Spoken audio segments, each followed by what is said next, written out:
করার পরে ওই যে ফুলটা ঠিক করে দিই।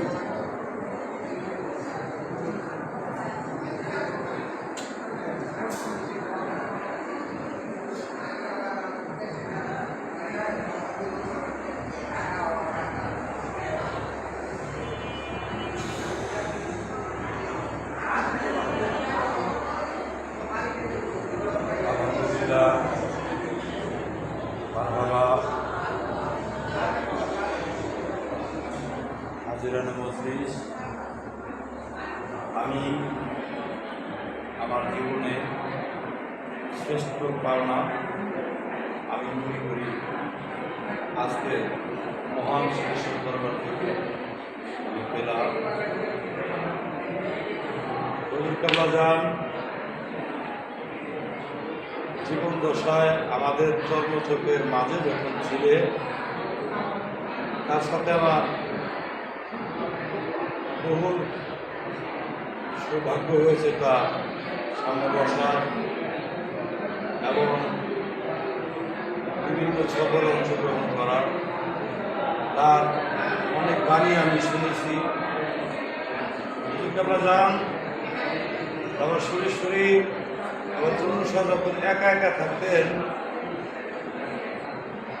জনসম্মুখীনের আড়ালে, তখন তিনি একা একা গান করতেন।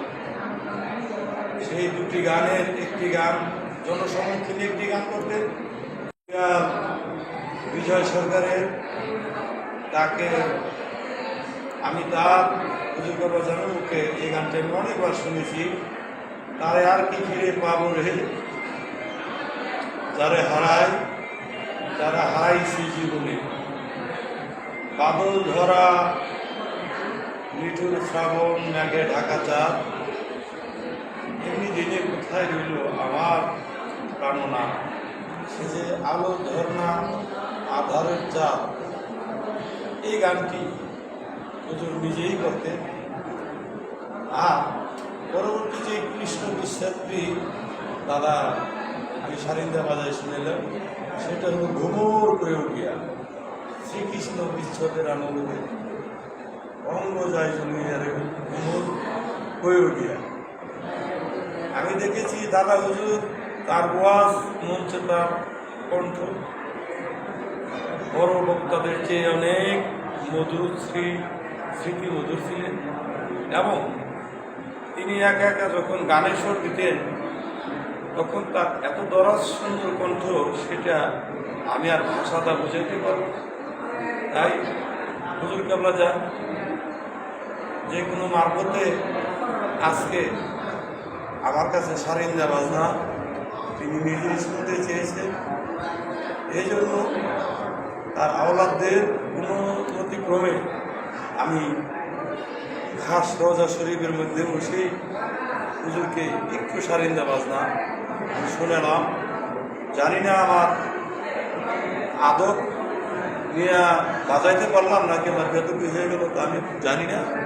তবে আমি তার বাক্য রক্ষা করার চেষ্টা করে একটু তার সামনে সারেন্দারটা বাজালে আমার সৌভাগ্য হল। আমি মনে করি আমার এই 26 বছর বা 27 বছর সুরেশ্বরের আমার এটা সবচেয়ে বড় চাওয়া, বড় পাওয়া। তাই সকলের মাঝ থেকে আমি আমার হুজুর কেবলা জানের রওজা থেকে সারিন্দা বাজনা এখানের সামর্থ্য যদি দয়া করে এখানের সামর্থ্য প্রশ্ন করব। আসসালামু আলাইকুম।